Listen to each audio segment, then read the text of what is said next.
Yeah, and explain that to me one more time so I get it. Okay, so he was pulled over speeding. Okay, pulled over speeding in the first place, right?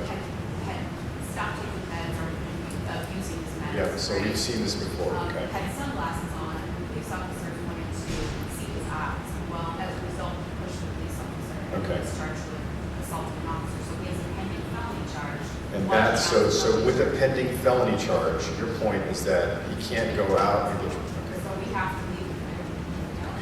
Please. All right, so another part of my role in the justice system is I preside over custody court. And that's the first appearance when somebody's in custody. So within 24 hours of a person coming into custody, they'll appear in front of me or one of two other judges, and there'll be a bond set.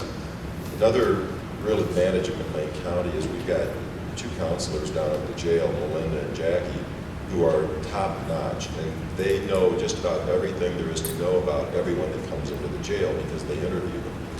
And so when I'm sitting in, this is a video courtroom, and so the defendant's down in the jail, and I'm sitting in court, and anyone else is sitting in court, and we're watching the defendant on video, and I'm speaking with him.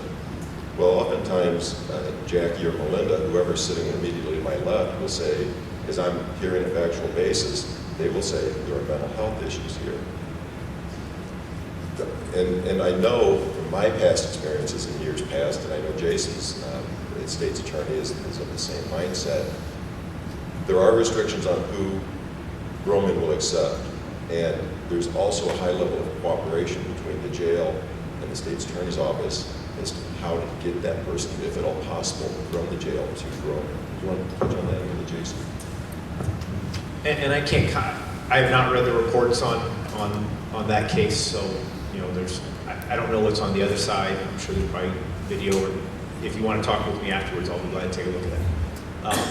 I mean, we've had a lot of situations where we've looked at the circumstances, we said risk to individuals is low from this. We flat out dismissed felony cases before specifically so that we could get them out and get them into Broman. There have been some times where then that's been our final disposition of the case. There have been other times where it was, all right, let's dismiss it, get them into mental health facility, and then once it was resolved, we refiled something else, either as a misdemeanor or as a felony case. That's a hang-up sometimes, in that there's this rule of if they have this pending case, they can't go into that mental health facility, and we do what we can to work around that at times. Right. I'm Sonia Reese, and I work with Broman. I'm not here to officially speak on their behalf, but I will comment that another limiting factor has to do with the number of psychiatrists that we have. And so we are authorized by the state to have a certain number of beds available for mental illness.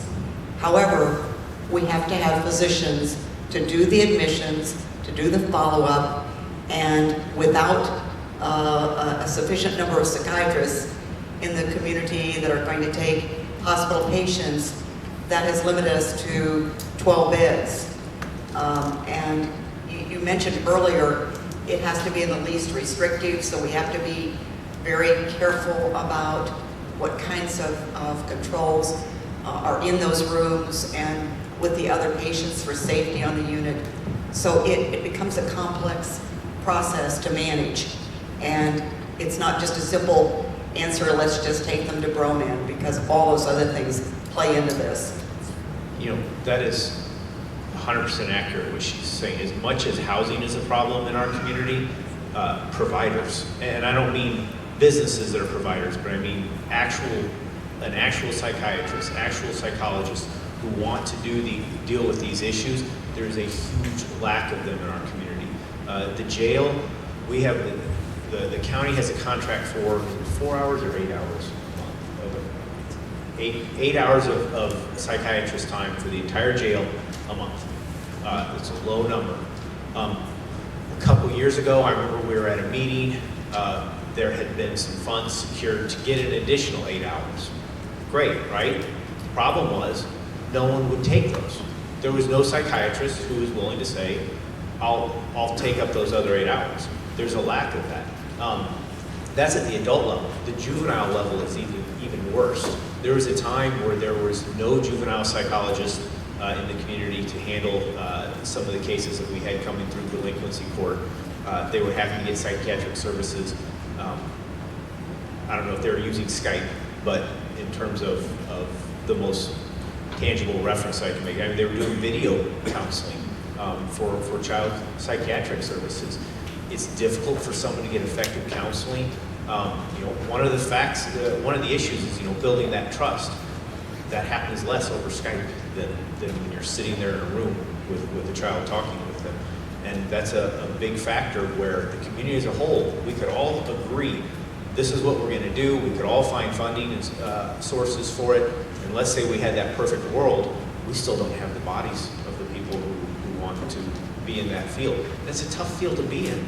I mean, if you know someone who does therapy for kids who've gone through trauma or psychiatry for people who've gone through trauma, they get burnt out. It's rough to do that when one person is dealing with it in their life, and it might be 100% of their life that's going on, but to say is your job, you're going to take every single crisis that 50 people have and help them try to work through it, you can burn out on that.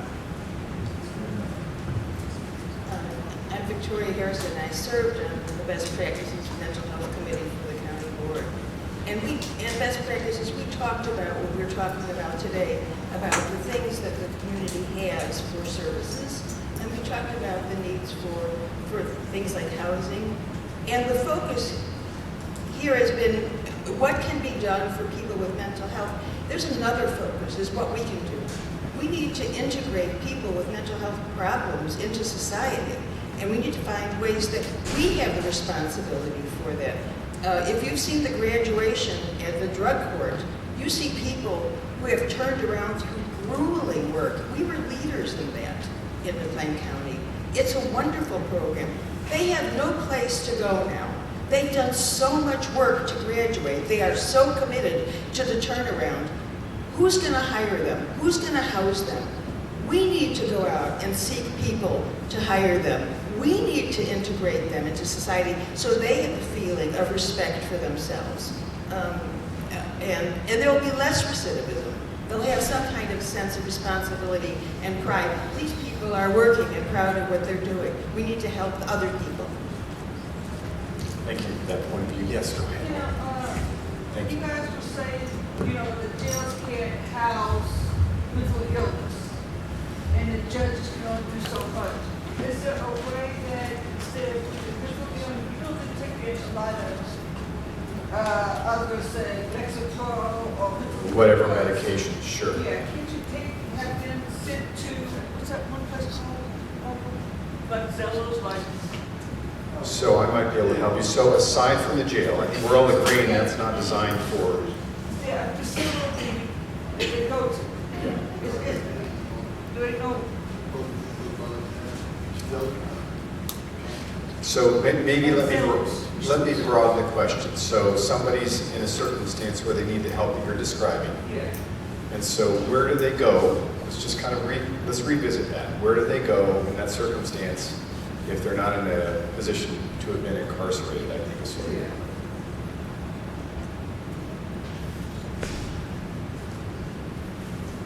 Well, maybe this is an answer that you were talking about, right? Because we don't, there's no simple answers here. There's no simple answers, are there?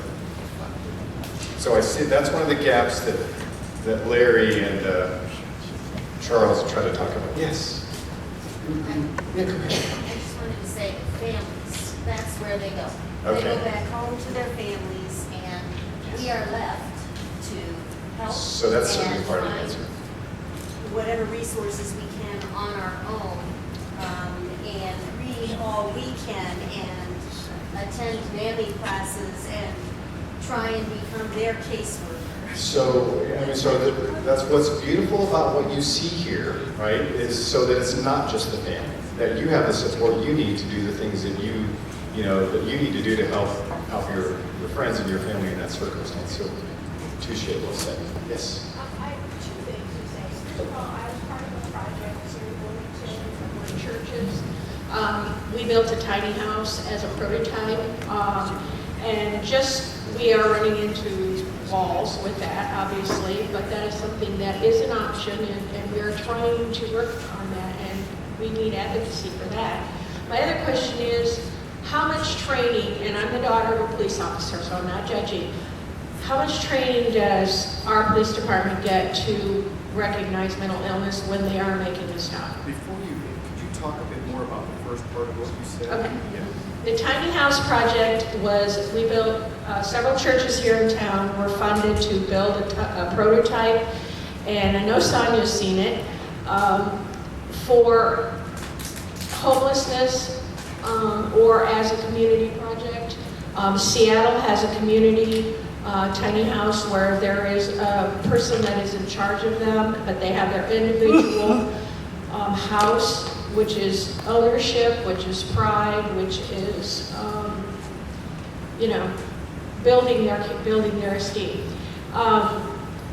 We have run into the fact that we don't, we have felony people with felonies, and so we can't have them, so we can't have this, so we can't have that. I have the tiny house. It's actually in Hayworth right now, but I'm willing to get it back in Bloomington so everyone can look at it again, consider this as an option. And we, like I said, we need somebody to get behind us and say, yes, we can do this. So let's go to the second part of your question, I think, about the training involved. And you were just curious more about that. So, yeah, Well, I know that the major law enforcement departments in Wilmington and Normal, I think all of their officers, but at least, if not all, a large portion of the officers go through what's called CIT training, which is being able to identify and how to deal with individuals with mental illness. And that manner is opposed to, you've got somebody out of control and just tasing them and handcuffing them and taking them to the jail, is how to de-escalate the situation and then trying to get them to the least restrictive place.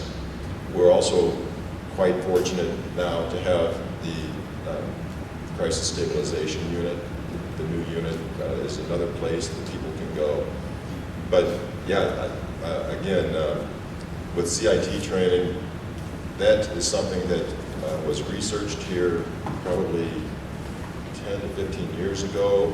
We looked at Indianapolis, who's one of the departments countywide that all of their officers were trained in this, and it's something that we've now done here, I think, each of the departments, at least a unit that would respond to people in crisis. I also, while I've got the microphone, want to say, because looking out over the group, we've talked a lot about the county mental health plan, and I'm really pleased to see so many county board members here. I mean, there's at least 25% of the board here, including the chairman. And I think that shows a lot about how dedicated our county board is to addressing this issue. If I could take the initiative and ask county board members to all stand up, and just so everyone knows how many are here.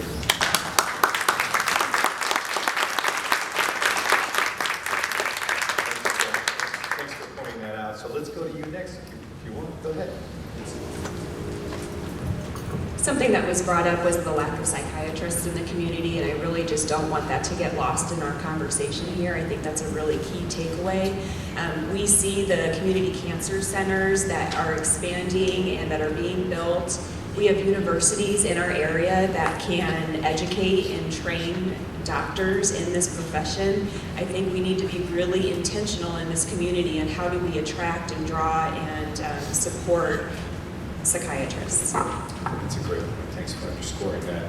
So we've sort of started to dip into advocacy just a bit already, which is good, right? So but let's hit on that, come back to the panel, and share a bit about that side of it, if you will. So how do we, and whoever we is, sort of advocate for people with a mental health diagnosis? Anyone? Well, there is the Closing the Gap Facebook page. It's the Closing the Gap project. People can go on there, and I think it would be a great place for us to start having exchanges with each other to where we can really put together, fundraisers for the people that need it, and fundraisers for NAMI where we can get more programs in this area. I think getting the word out and letting people know that mental illness is just like a physical illness. We're nothing to be afraid of. We're just normal people. So I hear a request for anybody in the room who has Facebook, right, to like Growing the Gap. That's why we have. It's funny. Don't grow the gap, close the gap. So I got you to laugh, so that's good. All right, so Closing the Gap and the NAMI. Does NAMI have a Facebook site? What other sites can we do? And this is a great start toward raising awareness. And so on. NAMI, they have a website, NAMI Livingston McLean, NAMI Livingston McLean.org, and you can go there and get a ton of information. And then if you really need to go to the national website, there's also very good information on that, and that's just NAMI.org. Good. Yeah, go ahead. I have a question. How many of you have ever had to advocate for someone with physical illness? Does anybody in this room ever have to do that? That's, I think, what we're talking about is that we have to advocate for our family and our friends who have mental illness, just like we would for somebody who has a physical illness, which means that we're going to have to do research. I know I've had to advocate for people both professionally and personally. And what that means for me is that I have had to look up information in order to talk to the doctors, talk to the counselors. I've had to talk to other professionals in order to ask the right questions. But I think that is how we need to advocate, is we have to encourage people to speak up for people that need the advocacy.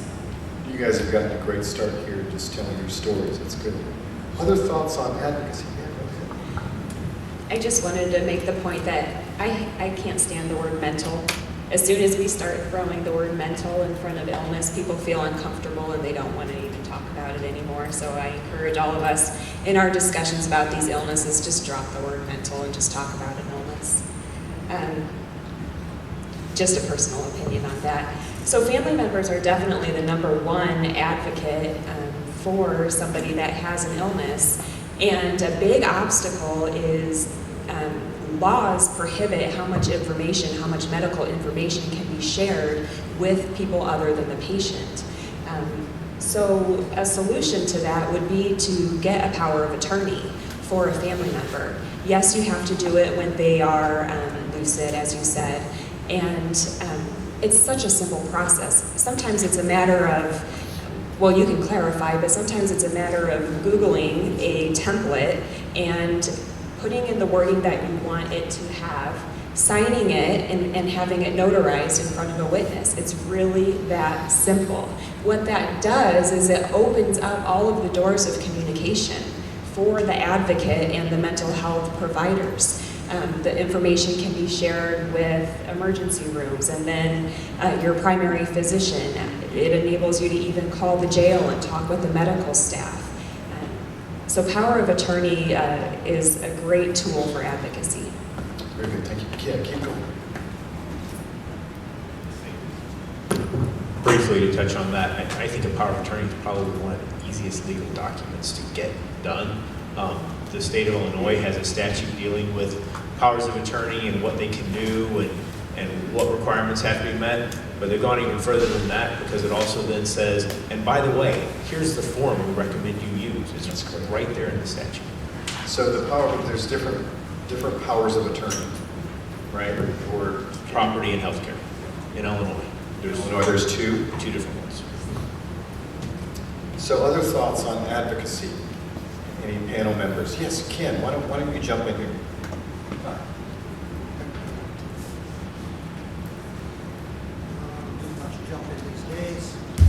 Don't do much jumping these days. Gave it up years ago. Bad for the knees.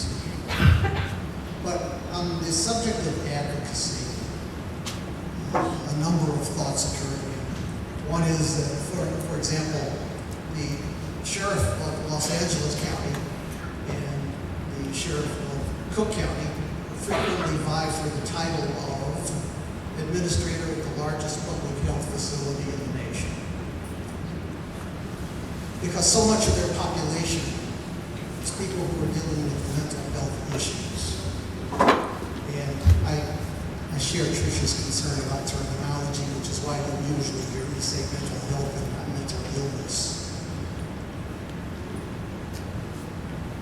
And at the level that the sheriffs are, they are constantly advocating for more resources. We here in McLean County have a county board, which is well represented here. And they are our advocates in terms of pursuing what is in the master plan for where we want to go in this county. But what they need from us is continued support and advocacy in terms of who we take that message to. And I would like to see the day when gun rights and abortion issues and things which are hot buttons for people share the stage with mental health. Let's talk about that. We need to make sure that our elected representatives understand how important an issue this is at the local level and what it is that we want from them. We need to do what we can in terms of supporting those legislators who hold out advocacy and doing more for mental health. We need to support them in that effort. Paul Ryan, Speaker of the House, recently announced that he was supporting a new mental health bill, which had been sponsored by Representative, I believe his name is Tim Murphy. And what it calls for is an overhaul of how the federal government approaches what they term as mental illness. And I leave it to you to judge whether or not that is something that you would support. But you need to know that Congress is considering wholesale upheaval with how they approach that subject. And since this comes up so often among our elected representatives, we need to know what are their